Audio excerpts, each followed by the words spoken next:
In a major turn of events, Jay-Z's legal team has taken a new approach in defending the rapper and mogul against the assault complaint filed by Jane Doe. The legal team is now arguing that the lawsuit, which involves an alleged assault from several years ago, is too old to be considered in court due to the statute of limitations. The case, which has garnered widespread attention, centers around Jane Doe's accusations that Jay-Z was involved in an assault incident years ago. However, Jay-Z's team is challenging the timing of the complaint, focusing on the argument that the alleged assault occurred long enough ago that it falls outside the legal window for prosecution or civil action, which varies by jurisdiction. The statute of limitations is a legal principle that places a time limit on the ability to bring a lawsuit for a particular type of case. Essentially, the longer someone waits to file a claim, the more difficult it becomes to pursue legal action. Jay-Z's legal team is using this argument to dismiss the lawsuit, claiming that Jane Doe waited too long to make the accusations official, and as such, they are no longer valid under the law. This legal strategy has sparked considerable discussion among both legal experts and the public. Statutes of limitations are put in place to protect both defendants and plaintiffs, but they can also be a source of controversy, particularly in cases involving trauma and abuse.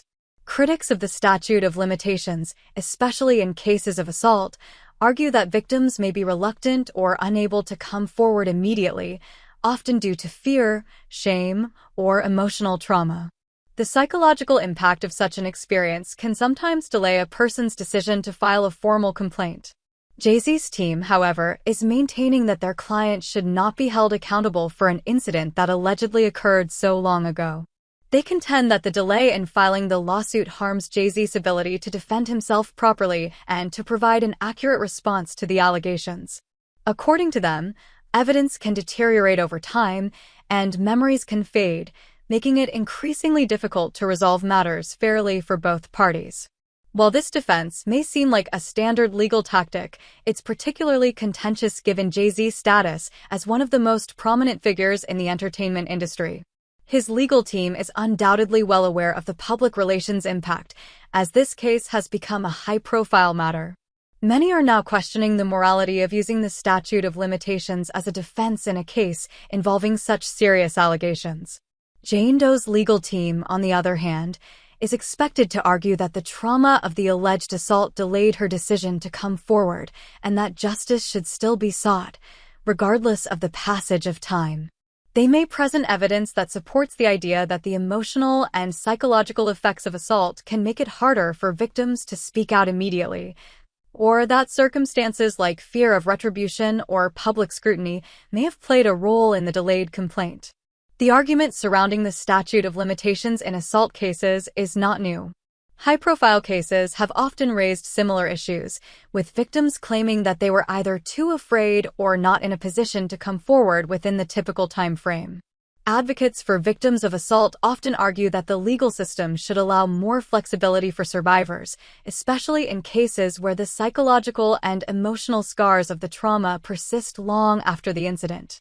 On the other side of the debate, defenders of the statute of limitations argue that time should not be an indefinite barrier to justice. They believe that in order to protect the integrity of the legal process, there needs to be a definitive cutoff for when accusations can be brought to court. This ensures that cases are based on fresh, reliable evidence and prevents the system from being bogged down with old claims that may no longer be substantiated. As the case moves forward, there are several key points to watch. First, how will the courts handle the statute of limitations argument? Will they side with Jay-Z's legal team, dismissing the case due to timing? Or will they allow the lawsuit to move forward, despite the delay in filing? Second, how will the public react to the legal strategy being used? While Jay-Z has a strong legal team, the optics of fighting an assault complaint on the grounds of its age could impact his public image, especially in the #MeToo era. This case is about more than just Jay-Z and Jane Doe. It's about the broader discussion of how the legal system handles assault cases, particularly when they involve well-known public figures. It also raises important questions about the balance between justice and the limitations of time. As we've seen in other high-profile cases, both sides will likely present compelling arguments, and the outcome will not just affect those directly involved, but could also have larger implications for how similar cases are handled in the future. For now, all eyes are on the legal proceedings as Jay-Z's team continues to press for the dismissal of the case, citing the statute of limitations, and Jane Doe's team prepares to argue for the case to be heard on its merits, regardless of the timing. This legal battle is far from over, and the outcome could send ripples through both the legal and entertainment worlds.